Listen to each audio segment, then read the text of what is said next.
Hello students, welcome back to Mehta school digital classes. Students, हमने last video में आपका जो चैप्टर नंबर 10 है जियो में शोषण, उसके 6 टॉपिक कंप्लीट कर लिए थे।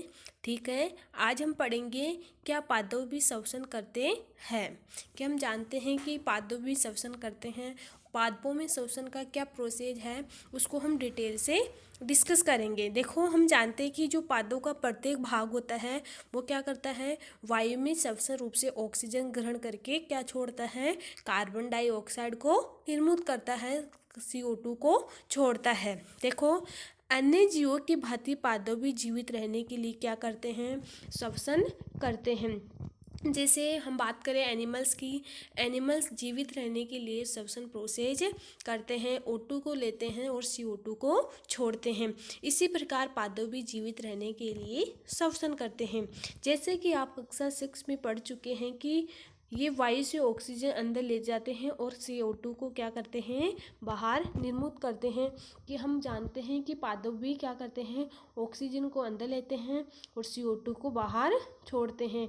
इनकी कोशिकाओं में भी ऑक्सीजन का उपयोग अन्य जीवों की भांति ही ग्लूकोज के कार्बन डाइऑक्साइड और जल में विखंडन करने के लिए किया जाता है। जैसे हम जीवों की बात करें, हमने जीवों में पढ़ा था कि हम किस प्रकार से CO2 का क्या करते हैं, जो ग्लूकोज होता है उसका विखंडन होता है। जैसे हमने लिया है ग्लूकोज, उसका विखंडन होने पे क्या क्या बनता है, CO2 प्लस H2O। तो हम जानते हैं कि जीवों में बात करें या प्लांट्स में बात करें, ग्लूकोज का विखंडन होगा और CO2 H2O बनेगा। ओके, इसके बाद बात करते हैं हम कि इनकी कोशिकाओं में ऑक्सीजन का उपयोग अन्य जीवों की भांति ग्लूकोज के कार्बन डाइऑक्साइड और जल में विखंडन करने के लिए किया जाता है। पादप में प्रत्येक अंग वायु से श्वसन रूप से ऑक्सीजन ग्रहण करके कार्बन डाइऑक्साइड को निर्मुक्त करता है। इसी प्रकार पादप का प्रत्येक अंग क्या करता है, वायु से ऑक्सीजन ग्रहण करता है और CO2 छोड़ता है। अध्याय फर्स्ट में आपने पढ़ा था कि पादप की पत्तियों में भी पादप की पत्तियों में ऑक्सीजन और कार्बन डाइऑक्साइड के विनिमय के लिए सूक्ष्म छिद्र होते हैं जो रंध्र कहलाते हैं। जैसे हम बात करें एनिमल्स में, तो अनेक एनिमल्स में अलग अलग पार्ट होते हैं श्वसन करने के लिए। जबकि प्लांट्स की बात करें, प्लांट्स में एक सूक्ष्म छिद्र होते हैं जिनको हम क्या बोलते हैं, रंध्र बोलते हैं, स्टोमेटा बोलते हैं, जो प्लांट्स में पाए जाते हैं। पादप की अन्य सभी कोशिकाओं की भांति ही मूल कोशिकाओं में ऊर्जा उत्पन्न करने के लिए ऑक्सीजन की आवश्यकता होती है। जो प्लांट्स होते हैं, पौधे होते हैं, उन सभी की कोशिकाओं की जो मूल कोशिका होती है वो ऊर्जा उत्पन्न करने के लिए उनको भी ऑक्सीजन की रिक्वायरमेंट होती है। मूल मृदा कणों के बीच खाली स्थान जिनमें उपस्थित वायु से ऑक्सीजन लेते हैं। जैसे जो बात करें हम, जो प्लांट्स होते हैं उनमें वायु कोश पाए जाते हैं, खाली स्थान पाए जाते हैं, जिनसे क्या करते हैं, उपस्थित वायु से ऑक्सीजन लेते हैं। जैसे हम डायग्राम में बता रखा है। क्या आप अनुमान लगा सकते हैं यदि किसी गमले के पौधे में बहुत अधिक पानी डाल दिया जाए तो क्या होगा?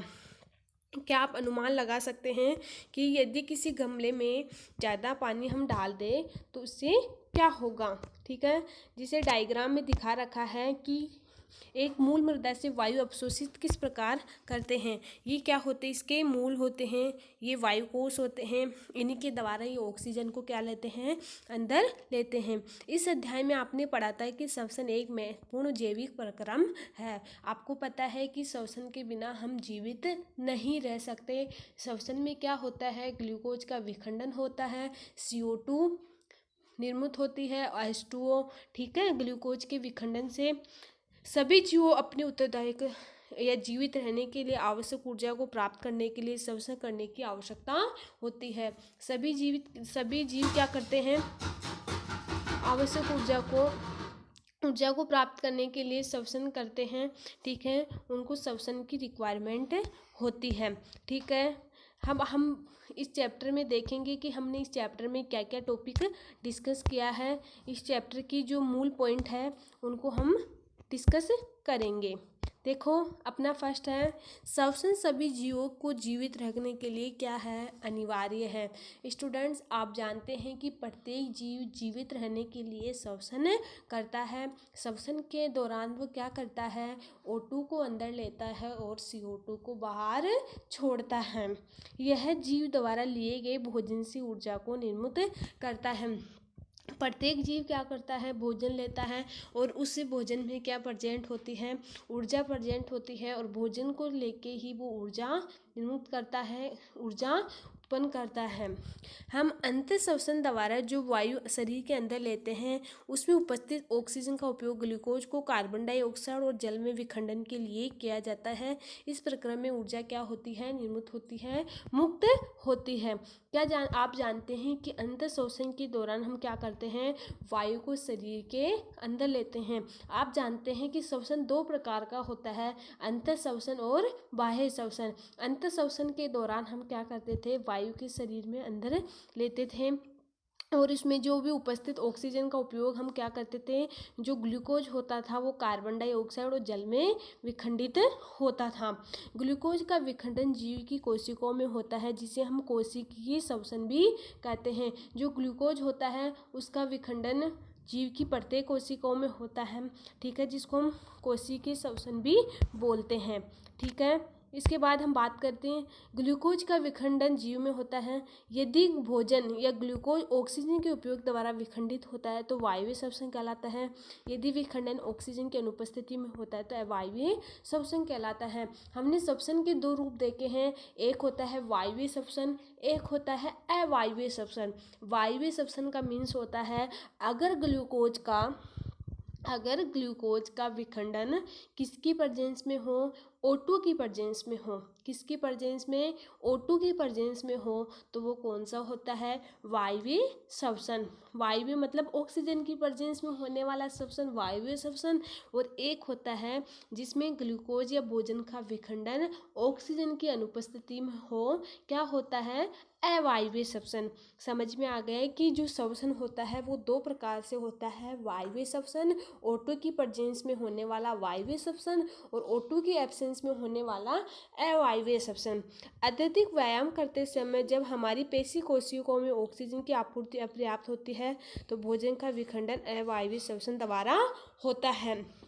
आप जानते हैं कि हम अधिकतर क्या करते हैं, अधिक मेहनत वाला जो वर्क करते हैं, जैसे कसरत है, व्यायाम है, तो हमारी पेशी कोशिकाओं में क्या होती है, ऑक्सीजन की आपूर्ति अपर्याप्त हो जाती है, कम हो जाती है, जिससे क्या होता है, जो भोजन का विखंडन होता है वो क्या होता है, अवायवीय श्वसन द्वारा होता है, ठीक है। देखो इसके आगे, श्वास लेना श्वसन प्रक्रिया का एक चरण है। हम बात करते हैं कि श्वसन क्या है, ठीक है, और सांस लेना क्या होता है, श्वास लेना श्वसन प्रक्रिया का एक चरण है। और आपको पता है कि हम श्वसन या श्वास के बिना नहीं जीवित रह सकते, जिसमें जीव ऑक्सीजन को समृद्ध वायु से शरीर के अंदर लेता है और CO2 को समृद्ध वायु से बाहर निकालता है। आपको पता है ऑक्सीजन प्रोसेस के दौरान हम क्या करते हैं, जो O2 होती है, ऑक्सीजन होती है, उसको हम शरीर के अंदर लेते हैं, जबकि जो CO2 होती है, ठीक है, CO2 को हम बाहर रिमूव करते हैं, ठीक है। समझ में आ गया कि किस प्रकार हम श्वसन प्रोसेस द्वारा O2 को अंदर लेते हैं और CO2 को बाहर मुक्त करते हैं। गैसों के विनिमय के लिए विभिन्न जीवों में भी श्वसन अंग भिन्न होते हैं, ठीक है। CO2 या गैस कौन सी होती है, या तो O2 या फिर CO2, ये क्या होते हैं, गैसों के विनिमय के लिए भी हम श्वसन करते रहते हैं। अब बात करते हैं किसकी, हम अंत श्वसन या निःश्वसन के समय हमारे फेफड़ों विस्तारित होते हैं। हमारे जो अंत श्वसन के समय या निःश्वसन के समय, अंत श्वसन वायु को अंदर लेना, एक होता है वायु को बाहर छोड़ना, उससे हमारे जो फेफड़े होते हैं वो विस्तारित होते हैं और उस श्वसन के साथ ही अपनी मूल अवस्था में आ जाते हैं, ठीक है। शारीरिक सक्रियता के बढ़ने पर श्वसन दर क्या बढ़ जाती है। शारीरिक सक्रियता के कारण भी हमारी श्वसन कर होती है, बढ़ती जाती है। गाय, भैंस, कुत्ते और बिल्ली जैसे जीवों में भी श्वसन और श्वसन प्रक्रिया मानव समान ही होते हैं। जैसे हम बात करें गाय की, ठीक है, भैंस की, कुत्ते और ये बिल्ली की बात करें तो उनमें भी जो मानव में श्वसन प्रोसेस होता है, उन एनिमल्स में भी ऐसे ही श्वसन प्रोसेस कंप्लीट होता है। केंचुओं में गैसों का विनिमय उसकी आर्द्रता त्वचा के माध्यम से होता है। मछलियों में क्लोम और कीटों में श्वास प्रणाल पाए जाते हैं, ठीक है। किसी में त्वचा द्वारा, ठीक है, किसी में रंध्र द्वारा। मछलियों में क्लोम के द्वारा या श्वास प्रणाल होते हैं, किसके लिए, श्वसन के लिए। इसके बाद हम बात करते हैं केंचुए में गैसों का विनिमय उनकी आर्द्रता त्वचा के माध्यम से होता है। जबकि बात करते हैं किसकी, केंचुए की बात करते हैं। केंचुओं में श्वसन के लिए क्या पाए जाते हैं, त्वचा के माध्यम पाए जाते हैं। मछलियों में भी क्लोम और कीटों में श्वास प्रणाली से होता है। जो मछलियों में श्वसन होता है वो क्या होता है, श्वास प्रणाली या क्लोम से होता है। पादपों में मूल रूप से उपस्थित वायु को ग्रहण करती है। पत्तियों में भी नन्हे छिद्र होते हैं जिन्हें हम क्या बोलते हैं, रंध्र बोलते हैं, और इन्हीं रंध्रों के द्वारा गैसों का विनिमय होता है, ठीक है। पादप की कोशिकाओं में ग्लूकोज का विखंडन अन्य जीवों की तरह ही होता है। जो पादपों में ग्लूकोज का विखंडन होता है वो अन्य जीवों की तरह ही पाया जाता है। तो स्टूडेंट्स, अब आपको मैं बताती हूँ कि कौन कौन सी गैसें हैं प्लांट्स के लिए।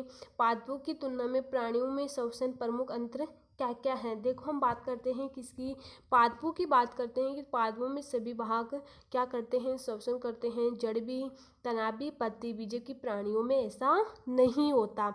पादपों में श्वसन गैस का नाम बताइए। आपको पता है ऑक्सीजन और कार्बन डाइऑक्साइड, ये दोनों ही गैस पाई जाती है, ठीक है। हम बात करते हैं कि गैसों के आदान प्रदान करने की क्रिया ज़्यादा किस में होती है, प्लांट्स में होती है या एनिमल्स में। तो जो गैसों का विनिमय होता है O2 व CO2 का विनिमय होता है, उनकी दर सबसे ज़्यादा एनिमल्स में पाई जाती है, जंतुओं में पाई जाती है। ओके स्टूडेंट्स, इस चैप्टर में हमने श्वसन के रिलेटेड जो टॉपिक थे, प्लांट्स में किस प्रकार से श्वसन होता है, केंचुए में किस प्रकार से होता है, मानव श्वसन तंत्र क्या होता है, ठीक है, श्वसन की क्रियाविधि, उस श्वसन, निःश्वसन, ठीक है। अब हम नेक्स्ट वीडियो में, आपका जो अगला वीडियो है उसमें हम इस चैप्टर के जो भी NCERT सॉल्यूशंस क्वेश्चंस है उनको सॉल्व करेंगे। Okay student, thank you.